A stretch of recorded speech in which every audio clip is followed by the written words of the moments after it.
How come, Annie? How come 30-some years have come and gone? And I know they have because of the children, not to mention the fact that John's hair is getting thin on top of his head. And it's all the same. I mean, in my head, the two of us could tuck ourselves up in that iron bed and whisper half the night away. You trying to plan how you're going to get me sneaked out of the house so I could go with you and Emmett down to O'Donovan's Woolley. I know. Christmas Eve, I sat looking at all the faces in the room. My children and my children's children, the sum of all my life, really. And I kept thinking, how could this be? When I'm still Anne, the daughter of Master Cleary, courted by Emmett Barry. You know, I miss Emmett more now than I did in the years just after he died. Do you?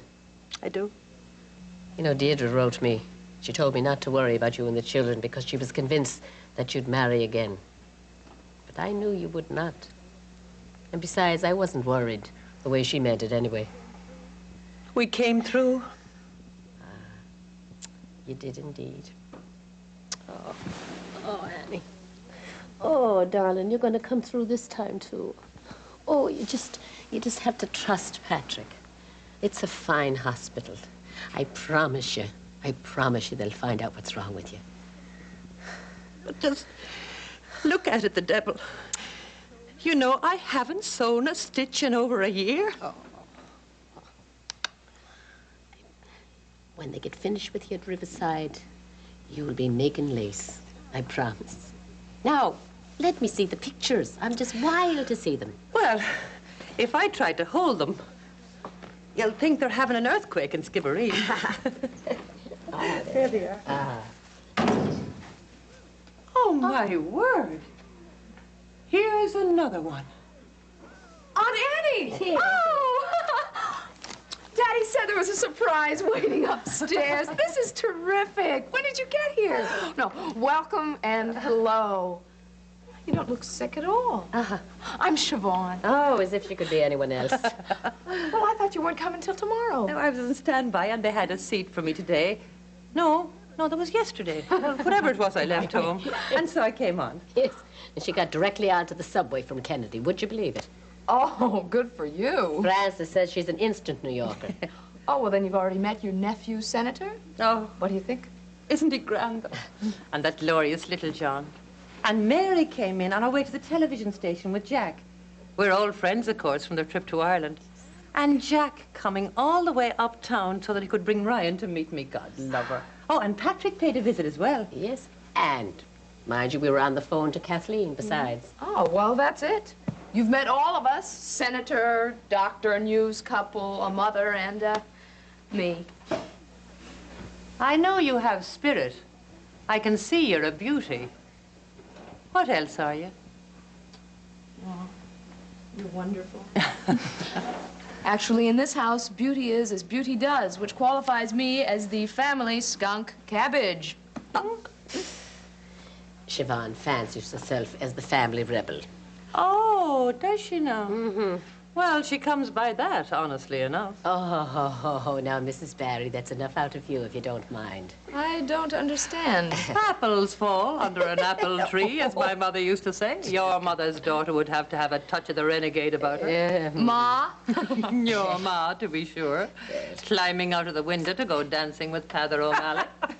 Riding down the center of Bridge Street on Bridie's a plough horse. Singing Percy French songs at the top of her lungs. There were short Ones and long ones and weak ones and strong ones and right ones and wrong ones were all to be seen. But Donnigan's daughter from over the water, she gave them no quarter in Ballyboreen. You know, Father Lyons, our parish priest for 40 years, God rest his soul. Oh, yes. Went to his grave expecting Maeve Cleary to be deported from America in chains. Well, that's because Father Lyons and I got off on the wrong foot. I think he always half believed that I was a murderess. Really? Why? That was because of my first confession. You should first know, Siobhan, that our kitchen in the old place was a room greatly favored by spiders, which we children called Willy Weavers. and which we all believed it was bad luck to kill. Okay. Well, you know, I prepared myself long and very conscientiously for my first confession. I had a list of what I considered very impressive sinners for the great day. Well, anyway, Annie was the one who took me to the church and stood with me there until we would go home together. Now, mind you, our church, you know, was kind of a poor parish, and we didn't have a regular confessional. So Father Lyons, he just sort of sat in a chair, and there was a little screen alongside him up on the sanctuary. And there was a prie-dieu right alongside of the screen, and that's where you knelt to hold your confession. And everybody in the church could see you and the Father on either side of the screen, and fortunately, they couldn't hear everything that was going on anyway. I understand. Well, anyway, Annie plumps herself down in the back pew and gives me a hug and sends me up the aisle. Oh, dear Lord. So I go up there, and I kneel on the prie-dieu, and I start. Oh, bless me, Father, for I've sinned. This is my first confession. And then I proceed to reel off my list. Well, lo and behold, it wasn't 3 seconds, and the whole thing was over.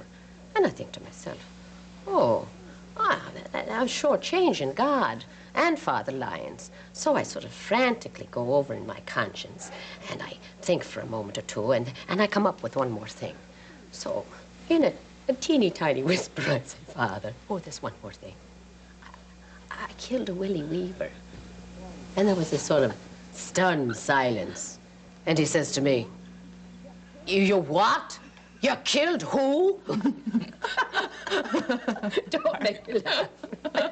So now I'm a little excited. I talk more rapidly. And I say, I killed a Willie Weaver, Father. And the man rises up out of the chair in all of a fright, and with this voice that was like doomsday, he said, Mary Maeve Cleary, who is it that you killed?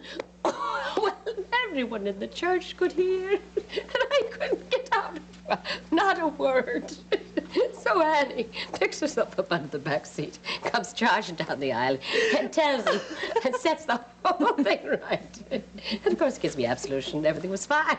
But from that day on, I'm convinced that that man never really, truly trusted me, not from then until the day I left home. You know, that's really strange. Why? What is, darling? Because I don't even know that person. I mean, that little girl who climbed out of the windows to go dancing. Here, I take for granted that I know you so well, and I really don't know those things at all.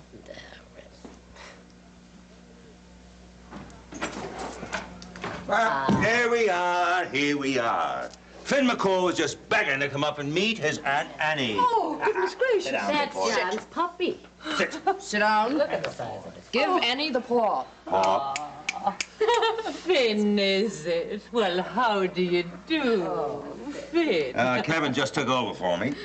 So I thought I'd come up and maybe we could have a little talk about the farm and why you think it has to be sold.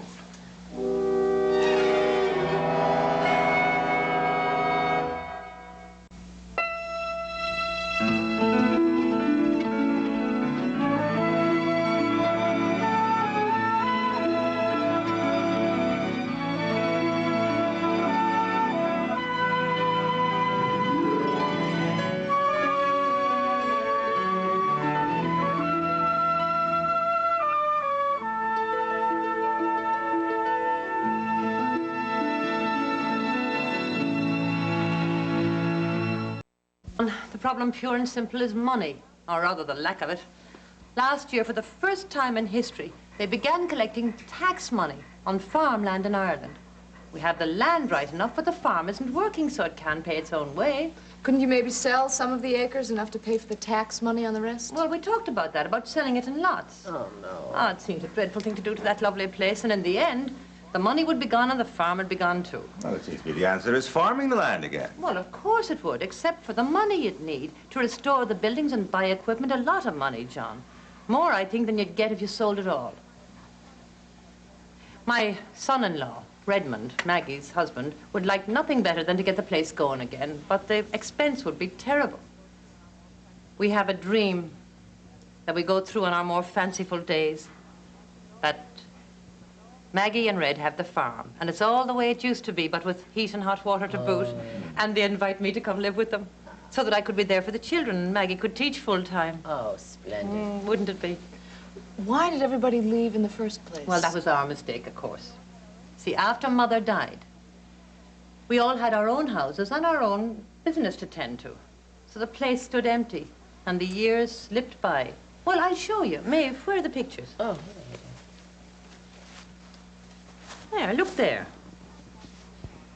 We took Maggie's two eldest, Catherine and Sean, over there one Sunday afternoon.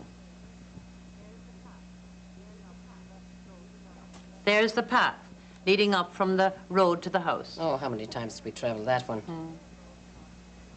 And there go Sean and Catherine. Oh, aren't they handsome? Oh, look, Da. She looks just like Mary. She does.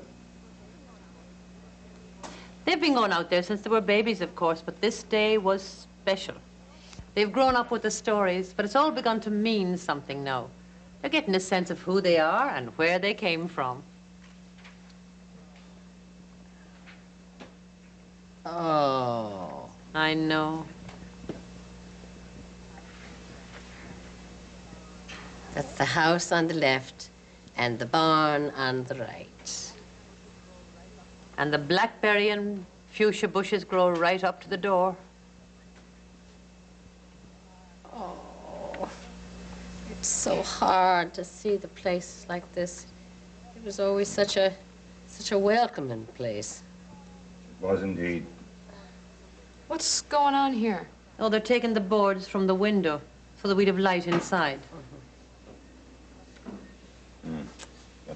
There's the cupboard on the right. Oh, Siobhan, look.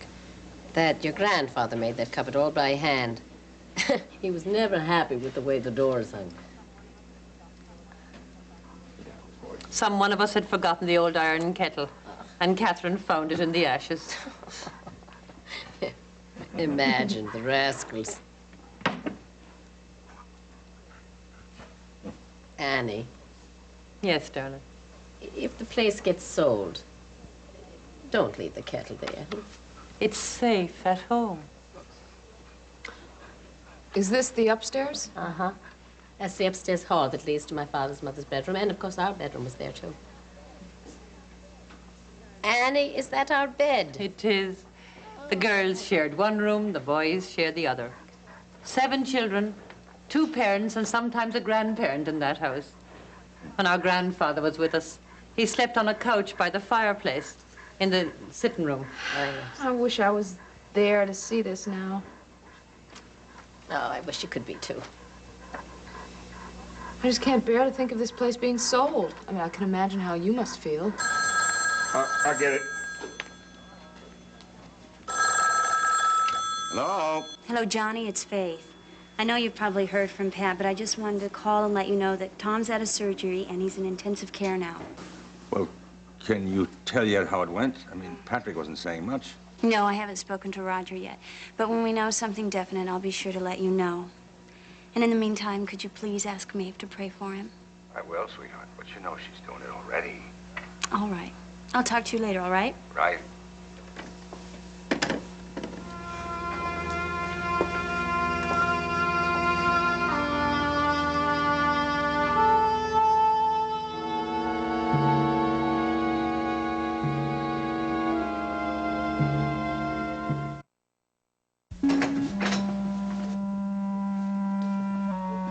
How you doing? Well, that really isn't the question right now, is it? You look exhausted. Yeah, it was a nasty bit of surgery. It was the kind where a millimeter made a difference. It was mean. What do you think? Well, in terms of damage, other than that to the optic nerve, I think I brought him through. Yeah, but what about the eyes? His vision has to be affected. But permanently? I don't know. When Pat came out and told me the situation, I didn't know what to do. I didn't want to make the decision. All I knew that Tom didn't want to have radiation as an alternate treatment. Well, as it turned out, Tom was right. I mean, that thing was so invasive and growing rapidly that Radiation would have been a losing battle. Well, it's comforting, I guess. Yeah, I'm glad that we went ahead with the procedure. It's just that I'm frustrated because I can't stand qualified success. Roger, thank you. Dr. Coleridge, Mr. Desmond's coming around, but he's not at all lucid. Would you please come have a look?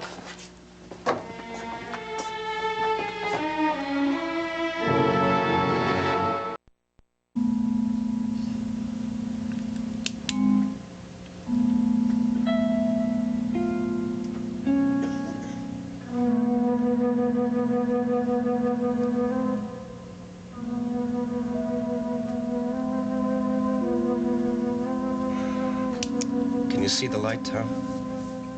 No, lad. Put the lights on.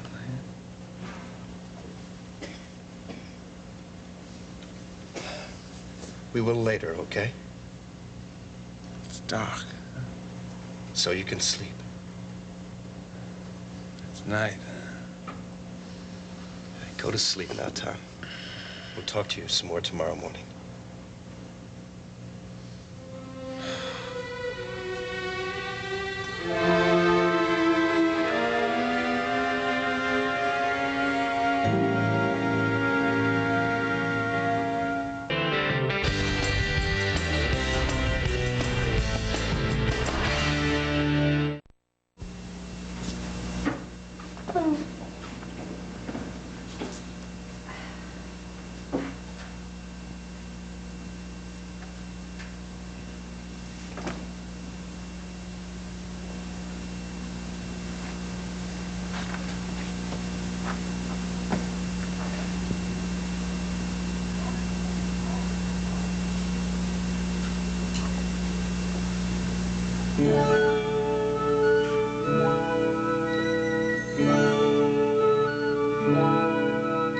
When the world is too much with me, I've a special place to go through the meadows of my memories, fresh and green, to a place that never changes, where my heart is light again when I'm traveling the road to Skibbereen. Going on down the years, through the patchwork fields of childhood, past the streams like running tears on a road that goes forever, long as memories unwind. Home never changes in your mind.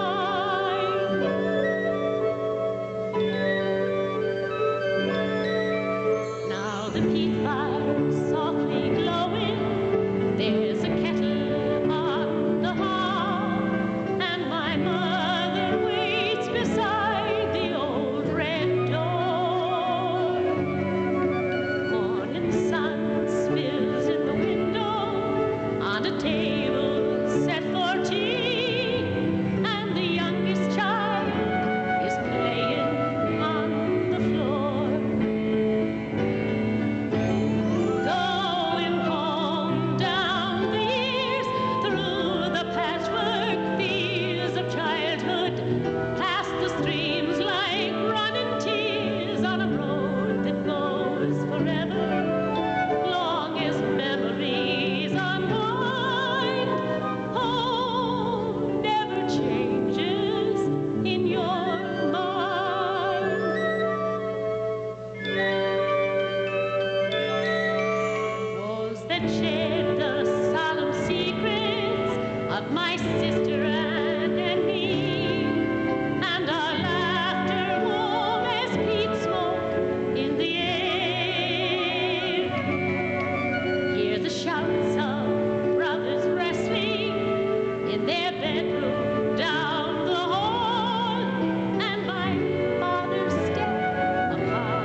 changes in your mind.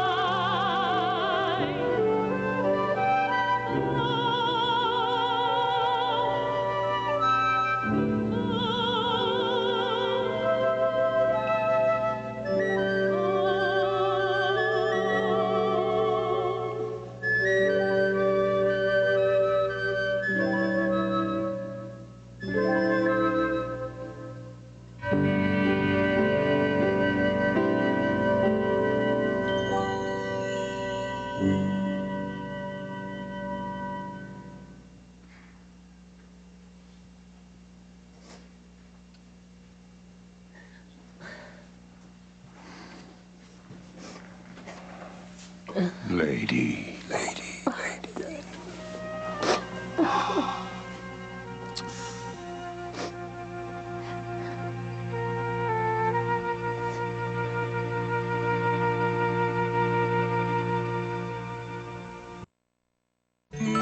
What if you could change your past? Erica does, every week, because sometimes the only way to move forward is to go back.